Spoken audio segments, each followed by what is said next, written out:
Okay, let's be real. We know inside of the author community, there is a ton of drama. We've got authors fighting with authors. We've got fighting within groups. We've got all sorts of things, but we also have really strong people who build each other up. We have the rising tide raises all ships mentality, and we work together to make the industry thrive. So how then, as an author, do you create a friend group that is all about building each other up instead of tearing each other down, about making sure the industry is thriving and moving forward rather than creating drama? How do we get friendships that are actually going to serve this industry and serve our potential relationships, our conversations, and the things that we're doing professionally, rather than the ones that are going to look normal and then end up not so great for us? We have to take a step back, because oftentimes we have this mindset of going into the author industry and just getting all of the friends. It's a very small community. Everybody knows everybody knows all the drama. And so we oftentimes jump in thinking we're going to be best friends with everybody. And that's just not the case. We jump in thinking we're going to be friends with this person immediately. We try to become very close to them. We try to talk to them every day. We try to form these circles where we're going to be very tight and we're going to help each other out. And we have to take a step back. Okay, this is not graduating from college and immediately marrying the first person that we meet, right? We want to make sure that we're doing this the right way and putting the time and effort into forming real lasting relationships, not those quick flash in the pan relationships that we often see in the publishing industry. So with that in mind, I need you to remember that we have circles of people around us. Our innermost circle is going to be the people that we rely on the most, our friends, our family, our best friends, the people that we trust with everything, the people that we're open with.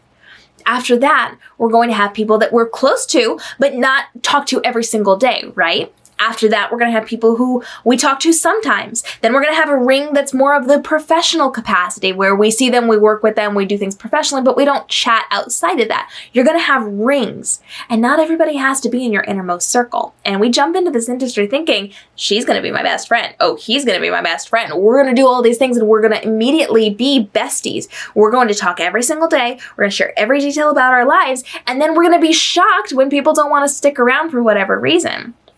We haven't taken the time to get to know people before we immediately drop them in one of those inner rings.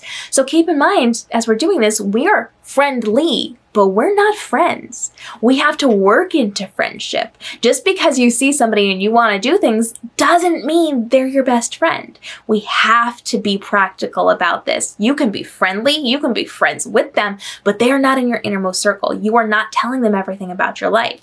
These are people who are going to have a working relationship with. So keep in mind, as you're going to the publishing industry, everyone starts out as a working relationship, then a working friendship. Then you can move into actual friendship, and then you can move into a deeper friendship, a best friendship, all of those things. Your job is to hold yourself back from throwing yourself at these people and thinking they can be a part of your inner circle, or that you're part of their inner circle, because you can't and you shouldn't be. So, with that in mind, now we have to be practical about this. I want you to be very mindful of who you allow into your inner circles.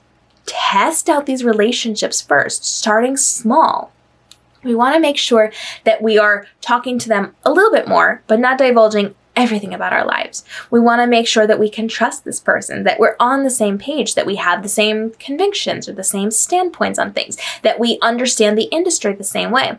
Oftentimes we see people get into these friendships with other authors, and they have very different mindsets about the publishing industry, what is okay and what isn't okay, the way that they interact with people. I've known a lot of people who seemed amazing off the bat, and we just hit it off, we clicked, we had really great conversations, and then a few months in, I started noticing they didn't treat other people the way that they treated me.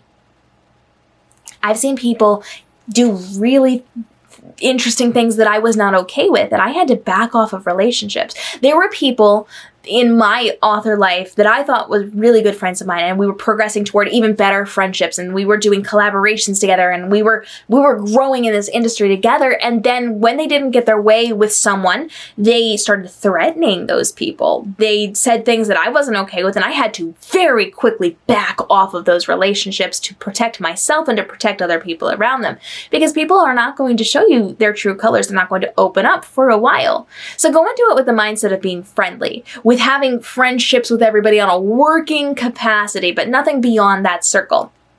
Once you spend time with them and you do a lot of projects with them and you start to chat with them a little bit more, now you can start letting them in a little bit more, but you have to still have some of those walls up and be a little protective. You got to be aware, because at that point you're just giving information to people that they can weaponize against you later. And I know it sounds like a very negative mindset, but we've seen it happen again and again and again because people jump in too quickly. We write about this kind of things in our novels. When we jump into these relationships, these potentially toxic relationships, we get the rose-colored glasses and we don't see all the red flags or all the problems, just like our characters sometimes don't. So we have to keep in mind that this needs to go slow. Consider this like any other relationship. This may not be a romantic relationship, but you're most certainly not going to want to start dating somebody and immediately tell them all of your life trauma and drama, right? We don't want to dump that on anybody. We need to do it slowly and build up that trust, just like we need to inside of a professional working relationship. So start them in the outer rings. You can be super nice, you can be super friendly, you can chat from time to time, that's fine. As you start to progress more toward a friendship, be discerning about what you're doing, how much time you're spending with them, and all of those things. Now keep in mind, you should not just be relying on one or two people.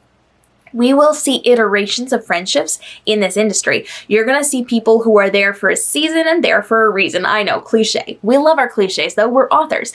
And so you will have people who are going to be there for longer periods of time. You're going to grow together. You're going to be on the same path and on the same trajectory. You will also find people who are there for a fun project, for a fun collaboration, for a short period of time. They're going to go off in a different direction. You're going to go off in a different direction. This is the ebb and flow of all relationships. You are going to see people that you went to kindergarten with not be your friends when you go to college. You're going to see people that you went to college with who are going to be your lifelong friends, but it didn't start out that way. So you have to understand that there will be people who will be here for a short period of time, for a longer period of time, for a lifetime, and all of those things are good and acceptable, and you should have and want inside of your life. But you also need to be aware of the boundaries you're setting. We're not just jumping into a full-on friendship with somebody that we've just met. So be aware of what you're doing, how you're doing things, and start it off very professional. Keep it a professional working relationship, then keep it a professional friendship. You can start bringing people in on a stronger capacity, but they're not immediately going to become your best friends. And keep in mind, you need to be on the same page as this. Oftentimes we'll jump into these conversations and think she's my bestie, and she doesn't actually care. She wanted a working relationship with you, not a best friendship. So be on the same page. Make sure you are having conversations with each other, checking in, having those touch point moments where you understand where you're progressing, what you're doing, what the boundaries are. Make sure you're respecting that professional relationship until both parties are ready to be a little more friendly with each other and have those working friendships and have those friendships. There's a lot that goes into this, but we want to make sure we're spending our time and effort wisely and not just pulling in as many people as possible and then trying to figure out what's going on. Be kind to everybody, be nice to everybody, have a working relationship with everybody, and be willing to have those working relationship conversations. And then once you've seen people, you see how they interact with groups, you see how they interact with you, you've seen who they are on an integrity level, now you can start letting them in a little bit more and start working with them a little bit more and start having more of a friendship with them. Go slow. Build it properly. Make sure you lay the groundwork for an effective friendship for you before you jump into it, because we do not want to see this crumble. We want to make sure that you have those good working relationships, those good friendships, and those good lifetime friendships as well. Questions, comments on this, drop them down below. I've got lots of success stories and lots of horror stories, which I'm more than happy to share with you in the most vague way possible, because we're not calling people out here in this industry, but we want to make sure that we're giving you good, valuable examples. So if you've got questions, go ahead and drop those down below, and I wish you the best finding friends inside of this industry. And keep in mind, you may just find them in some interesting places that you were not expecting. Just because somebody looks like they're going to be your best friend doesn't mean they have to be, and just because somebody isn't really in your realm of what you're doing doesn't mean that they're not going to end up being your absolute best friend. So we are taking our time, we are making the effort, we're putting in as much as we are hoping to get back, and we're making sure that we are being valuable members of this community in whichever capacity you are for other people in the outer circles or working our way into the inner circles. Hit the subscribe and notification bell, because we're dropping videos every single day to help you level up in the publishing industry so you can be more profitable and successful and thrive in this space without the stress, overwhelm, or having to go through this on your own. We'll see you in the next episode.